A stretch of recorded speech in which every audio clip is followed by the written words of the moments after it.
They don't have the cards. Just a bigger way to show support to Ukraine. Ukraine wants to make a deal because I don't think they have a choice. रूस ने Ukraine पर जबरदस्त हवाई हमले किए हैं। इन हमलों में 25 यूक्रेनी नागरिकों के मारे जाने की खबर है। यूक्रेन के आंतरिक मंत्रालय ने कहा कि यूक्रेन के पूर्वी शहर डेब्रोपिलिया और खार्किव क्षेत्र में एक बस्ती पर रात में रूसी मिसाइल और ड्रोन हमले में सबसे अधिक लोगों की मौत हुई। मरने वालों में 5 बच्चे भी शामिल हैं। इनके अलावा इन हमलों में 37 से अधिक लोग घायल भी हुए हैं, जिनमें से कुछ की हालत बेहद गंभीर है। यूक्रेन के अधिकारियों के मुताबिक क्षेत्र में एक हमले में कम से कम 11 लोग मारे गए और 6 बच्चों सहित 40 घायल हो गए। खार्किव और ओडेसा सहित अन्य क्षेत्रों में घरों और बुनियादी ढांचों को नुकसान पहुंचा। मंत्रालय के अनुसार रूसी सेना ने बैलिस्टिक मिसाइलों, कई रॉकेटों और ड्रोन से डेब्रोपिलिया पर हमला किया, जिससे 8 बहुमंजिला इमारतों और 30 वाहनों को नुकसान पहुंचा। मंत्रालय ने यह भी बताया कि उत्तर पूर्व में खार्किव क्षेत्र पर एक अलग ड्रोन हमले में 3 नागरिक मारे गए और 7 घायल हुए हैं। एक तरफ ट्रंप दावा कर रहे हैं कि वो पुतिन को युद्ध विराम के लिए मना रहे हैं, लेकिन ऐसा होता नहीं दिख रहा। You know, I believe him. I believe him. I think we're doing very well with Russia. But right now they're bombing the hell out of Ukraine, and Ukraine. I'm finding it more difficult, frankly, to deal with Ukraine, and they don't have the cards. यूक्रेनी air force के मुताबिक रूस ने हवा, जमीन और समुद्र से कुल 67 मिसाइलें दागी और 184 ड्रोन से हमले किए। एयरफोर्स के मुताबिक यूक्रेन ने हमले का जवाब देने के लिए पहली बार फ्रांसीसी मिराज लड़ाकू विमान तैनात किए हैं। इन विमानों की आपूर्ति पिछले महीने ही की गई थी। रूसी मिसाइलों से निपटने के लिए यूक्रेन के पास पश्चिमी देशों से दिए गए F-16 फाइटर प्लेन भी मौजूद हैं। यूक्रेनी एयरफोर्स ने दावा किया कि यूक्रेनी डिफेंस फोर्स ने रूस की 34 मिसाइल और 100 ड्रोन को मार गिराया, जबकि 10 मिसाइल अपने लक्ष्य तक नहीं पहुंच सकी और 86 ड्रोन रडार की नजरों से ओझल हो गए।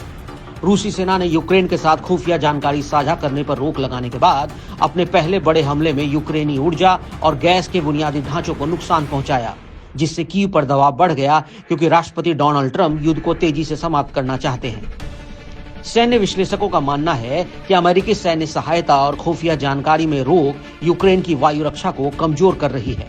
इस बीच खबर आई है कि रूस की सबसे बड़ी रिफाइनरी में से एक किरीशी तेल रिफाइनरी में यूक्रेन के एक ड्रोन हमले के दौरान मलबा गिरने से वो क्षतिग्रस्त हो गया। अब युद्ध की आंच अमेरिका तक भी पहुंच रही है। प्रदर्शनकारियों ने व्हाइट हाउस के पास दुनिया के सबसे बड़ा यूक्रेनी झंडा फहराया और राष्ट्रपति डोनाल्ड ट्रंप से रूस के साथ 3 साल से चल रहे युद्ध के बीच संकटग्रस्त राष्ट्र का समर्थन करने का आह्वान किया।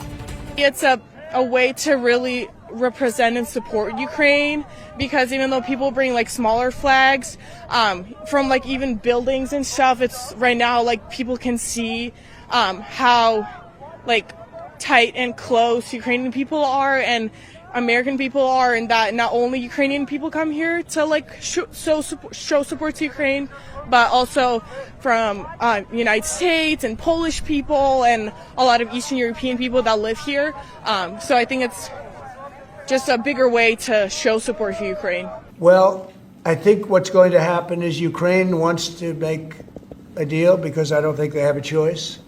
I also think that Russia wants to make a deal because in a different way that only I know, they have no choice either.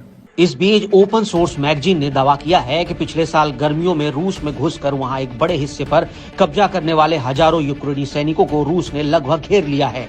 पिछले 3 दिनों में रूस के कर्स्क क्षेत्र में यूक्रेन की स्थिति तेजी से बिगड़ी है और मैप में दिख रहा है कि जब रूसी सेना ने एक जवाबी हमले के तहत क्षेत्र पर फिर से कब्जा किया, उससे यूक्रेनी सेना लगभग 2 हिस्सों में बढ़ गई।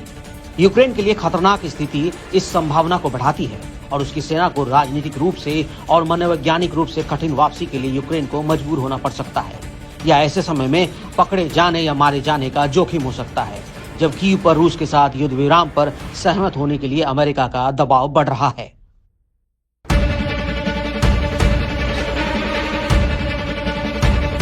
They don't have the cards. Just a bigger way to show support for Ukraine. Ukraine wants to make a deal because I don't think they have a choice. रूस ने यूक्रेन पर जबरदस्त हवाई हमले किए हैं। इन हमलों में 25 यूक्रेनी नागरिकों के मारे जाने की खबर है। यूक्रेन के आंतरिक मंत्रालय ने कहा कि यूक्रेन के पूर्वी शहर डेब्रोपिलिया और खार्किव क्षेत्र में एक बस्ती पर रात में रूसी मिसाइल और ड्रोन हमले में सबसे अधिक लोगों की मौत हुई। मरने वालों में 5 बच्चे भी शामिल हैं। इनके अलावा इन हमलों में 37 से अधिक लोग घायल भी हुए हैं, जिनमें से कुछ की हालत बेहद गंभीर है। यूक्रेन के अधिकारियों के मुताबिक क्षेत्र में एक हमले में कम से कम 11 लोग मारे गए और 6 बच्चों सहित 40 घायल हो गए।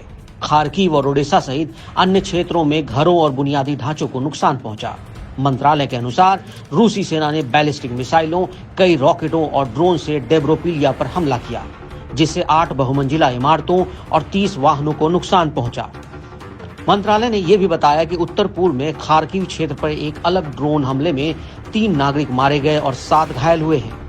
एक तरफ ट्रम्प दावा कर रहे हैं कि वो पुतिन को युद्ध विराम के लिए मना रहे हैं, लेकिन ऐसा होता नहीं दिख रहा। You know, I believe him. I believe him. I think we're doing very well with Russia. But right now they're bombing the hell out of Ukraine. And Ukraine, I'm finding it more difficult, frankly, to deal with Ukraine. And they don't have the cards. यूक्रेनी air force के मुताबिक रूस ने हवा, जमीन और समुद्र से कुल 67 मिसाइलें दागी और 184 ड्रोन से हमले किए। एयरफोर्स के मुताबिक यूक्रेन ने हमले का जवाब देने के लिए पहली बार फ्रांसीसी मिराज लड़ाकू विमान तैनात किए हैं। इन विमानों की आपूर्ति पिछले महीने ही की गई थी।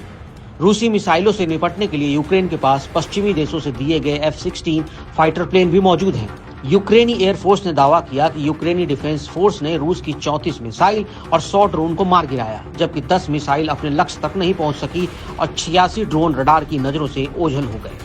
रूसी सेना ने यूक्रेन के साथ खुफिया जानकारी साझा करने पर रोक लगाने के बाद अपने पहले बड़े हमले में यूक्रेनी ऊर्जा और गैस के बुनियादी ढांचों को नुकसान पहुंचाया, जिससे कीव पर दबाव बढ़ गया क्योंकि राष्ट्रपति डोनाल्ड ट्रंप युद्ध को तेजी से समाप्त करना चाहते हैं। सैन्य विश्लेषकों का मानना है कि अमेरिकी सैन्य सहायता और खुफिया जानकारी में रोक यूक्रेन की वायु रक्षा को कमजोर कर रही है। इस बीच खबर आई है कि रूस की सबसे बड़ी रिफाइनरी में से एक किरीशी तेल रिफाइनरी में यूक्रेन के एक ड्रोन हमले के दौरान मलबा गिरने से वो क्षतिग्रस्त हो गया। अब युद्ध की आंच अमेरिका तक भी पहुंच रही है। प्रदर्शनकारियों ने व्हाइट हाउस के पास दुनिया के सबसे बड़ा यूक्रेनी झंडा फहराया और राष्ट्रपति डोनाल्ड ट्रंप से रूस के साथ 3 साल से चल रहे युद्ध के बीच संकटग्रस्त राष्ट्र का समर्थन करने का आह्वान किया। It's a way to really represent and support Ukraine, because even though people bring like smaller flags from like even buildings and stuff, it's right now like people can see how like tight and close Ukrainian people are and American people are, and that not only Ukrainian people come here to like show support to Ukraine, but also from United States and Polish people and a lot of Eastern European people that live here. So I think it's just a bigger way to show support for Ukraine. Well, I think what's going to happen is Ukraine wants to make a deal because I don't think they have a choice. I also think that Russia wants to make a deal because in a certain different way that only I know, they have no choice either. इस बीच open source magazine ने दावा किया है कि पिछले साल गर्मियों में रूस में घुसकर वहां एक बड़े हिस्से पर कब्जा करने वाले हजारों यूक्रेनी सैनिकों को रूस ने लगभग घेर लिया है। पिछले 3 दिनों में रूस के कर्स्क क्षेत्र में यूक्रेन की स्थिति तेजी से बिगड़ी है और मैप में दिख रहा है कि जब रूसी सेना ने एक जवाबी हमले के तहत क्षेत्र पर फिर से कब्जा किया, उससे यूक्रेनी सेना लगभग 2 हिस्सों में बढ़ गई। यूक्रेन के लिए खतरनाक स्थिति इस संभावना को बढ़ाती है और उसकी सेना को राजनीतिक रूप से और मनोवैज्ञानिक रूप से कठिन वापसी के लिए यूक्रेन को मजबूर होना पड़ सकता है, या ऐसे समय में पकड़े जाने या मारे जाने का जोखिम हो सकता है, जब कीव पर रूस के साथ युद्ध विराम पर सहमत होने के लिए अमेरिका का दबाव बढ़ रहा है।